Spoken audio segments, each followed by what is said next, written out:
আসসালামু আলাইকুম প্রিয় বন্ধুরা, সবাই কেমন আছেন? আলহামদুলিল্লাহ, আমি অনেক ভালো আছি। আজকে আমি ইলিশ মাছ ভাজি করব। ইলিশ মাছে ছিল অনেক অনেক ডিম, যে ডিমগুলো ফুটতে হয়তো বিশাল সমুদ্র ভরে যেত।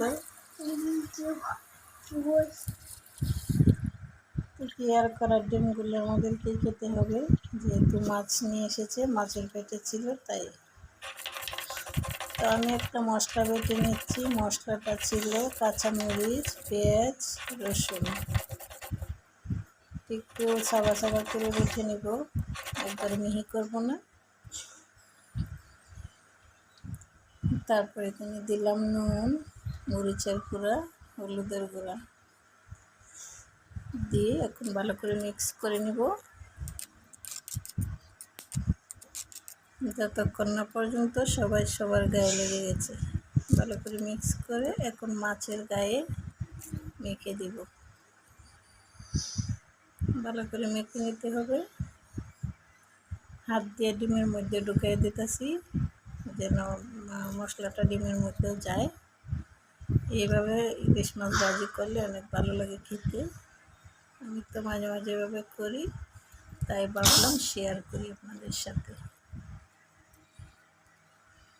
তো ম্যারিনেট করে আমি 2 ঘন্টার জন্য রেখে দিয়েছিলাম। রেখে তারপর তেল গরম করে এখানে সরিষার তেল দিয়েছি। সরিষার তেলটা একটু গরম করে নিয়েছি। তারপর 2টা মাছই দিয়ে দিলাম। এখন তো পুরোপুরি ইলিশ মাছের সিজন।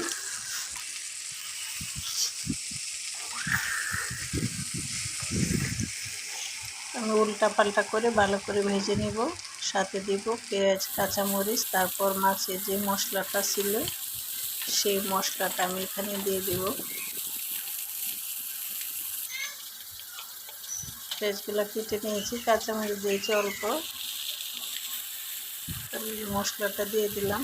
পেঁয়াজ কাঁচামরিচ দিয়ে এখন উল্টা পাল্টা করে আমি ভেজে নেব। খেতে ভীষণ মজা হয়েছিল, আপনারাও ট্রাই করবেন। যাদের কাছে আমার ভিডিও ভালো লাগে অবশ্যই আমার চ্যানেলটা সাবস্ক্রাইব করবেন। সবাই ভালো থাকবেন, সুস্থ থাকবেন। আল্লাহ হাফেজ। আজকের মতো বিদায়। আসসালামু আলাইকুম।